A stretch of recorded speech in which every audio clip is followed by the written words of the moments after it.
The restaurant glittered beneath golden chandeliers, the kind that made every fork shine like silver fire.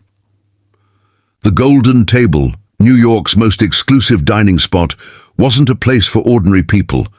It was where senators whispered deals and billionaires compared egos. Tonight, Ethan Rowland owned the room. He was a tech magnate worth billions, famous for his charm in interviews and his cruelty behind closed doors. Reporters called him the visionary of Silicon Valley. His staff called him the Storm. When Ethan entered, the waiters straightened like soldiers. He wore a dark suit, cut so sharply it could slice air, and his expression told everyone he expected perfection. "Good evening, sir," said Lena Meyer, the waitress assigned to him.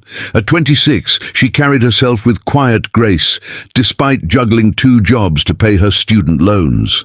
Her brown hair was neatly pinned, her uniform spotless. She had learned that no matter how rude the customer, she must never lose composure. Ethan didn't look up from his phone. "Still water, no ice. If it tastes like tap again, I'll have you replaced."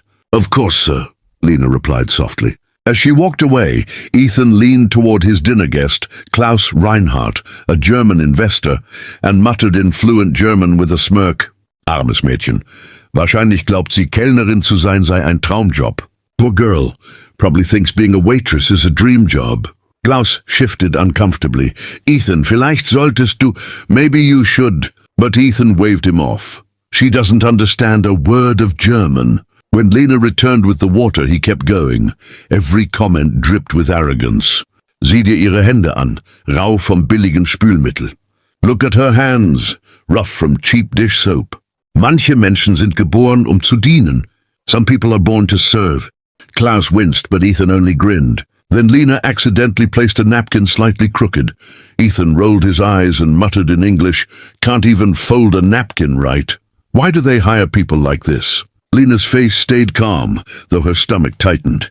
She corrected the napkin, whispered, "My apologies, sir," and turned away.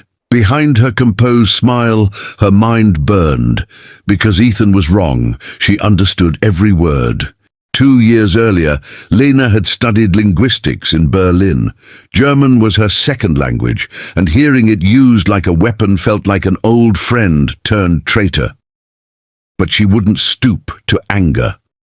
She would wait for the perfect moment to remind this billionaire that kindness, not wealth, defines true class. As Ethan laughed at another cruel remark, Lena exhaled slowly. "Patience," she told herself. The night wasn't over yet. Dinner stretched on like an endless test of patience. Ethan Rowland criticized everything, the wine temperature, the music, even the lighting. Each complaint came wrapped in smug superiority. Lena served silently, her smile steady, her heartbeat loud in her ears. Every time he spoke in German, the words sliced through her composure. "Sie hat die Augen eines Tieres, das weiß, dass es gefangen ist." She has the eyes of an animal that knows it's trapped. That was the final straw. Lena placed his dessert gently before him, a perfect chocolate souffle, and straightened. Her calm eyes met his, unwavering.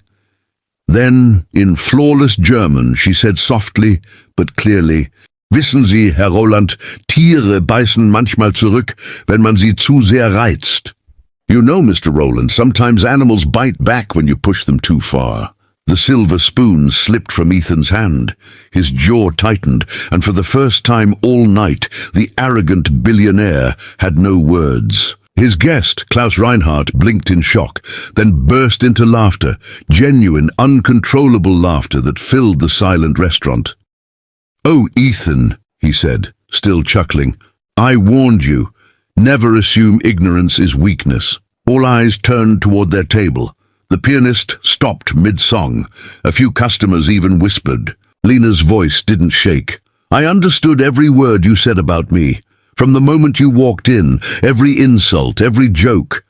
You judged me because I serve you, but perhaps you should ask yourself what you truly serve. Your ego or your humanity?" Ethan's face flushed crimson.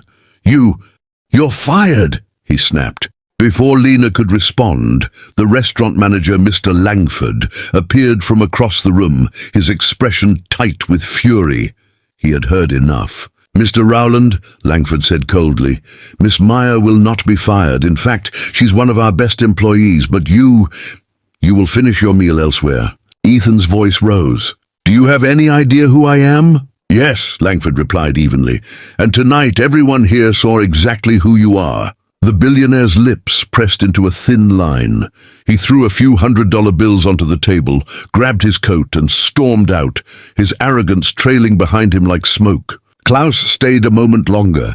He stood, offered Lena a respectful nod, and said in German, "Respekt muss man sich verdienen. Respect must be earned." Then he left, leaving Lena standing tall in the golden glow of the chandeliers. Epilogue. A week later, a diner's phone video of the scene went viral online. Waitress replies in perfect German after billionaire insults her. Crowd cheers. The internet hailed Lena as a symbol of dignity and quiet courage. Offers poured in, from interviews to scholarships. One came from Klaus Reinhardt himself, inviting her to study business in Berlin. Lena smiled when she read his note. For the woman who reminded the powerful what power really means. And for the first time she realized she hadn't just served a table that night. She'd served a lesson the whole world needed to hear.